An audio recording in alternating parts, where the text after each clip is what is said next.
സംസ്ഥാന vice president dam എങ്ങനെയാണ്? Dam പണിയണോ, പുതിയത് പണിയണോ, എങ്ങനെയാണ് നിങ്ങളുടെ അഭിപ്രായം? ഡാം പണിയണോ വേണ്ടയോ? പണിയണോ? ഡാം പണിയണോ വേണ്ടയോ? പുതിയ ഡാം വേണോ? ഓക്കെ ചേട്ടാ, ഡാം പുതിയത് പണിയണോ വേണ്ടയോ? എങ്ങനെയാണ് നിങ്ങളുടെ അഭിപ്രായം? ഡാം പുതിയ പണിയാണ്. വെള്ളം കൊടുക്കാം അവർക്ക്. ഞങ്ങൾക്ക് ഡാം പുതിയ പണി, ഞങ്ങൾക്ക് സുരക്ഷയാണ്. എന്ത് പറയണം? ഞങ്ങൾക്ക് പണി ചെയ്യണം. പുതിയ ഡാം വേണോ? പണി വേണം.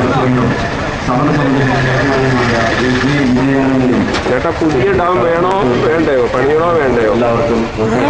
വേണം. എന്ത് പറയണേ ചേട്ടാ? പുതിയ ഡാം വേണോ? വേണം. വേണം. വേണം. എന്ത് പറയും? വേണം. പുതിയ ഡാം വേണോ വേണ്ടയോ? വേണം. വേണമെന്ന് തന്നെയാണ് ചേട്ടാ. പുതിയ ഡാം പണിയണോ വേണ്ടയോ? പണിയണം. പുതിയ ഡാം പണിയണോ വേണ്ടയോ? വേണം. ഡാം പുതിയത് വേണോ? പണിയണം. അവർക്ക്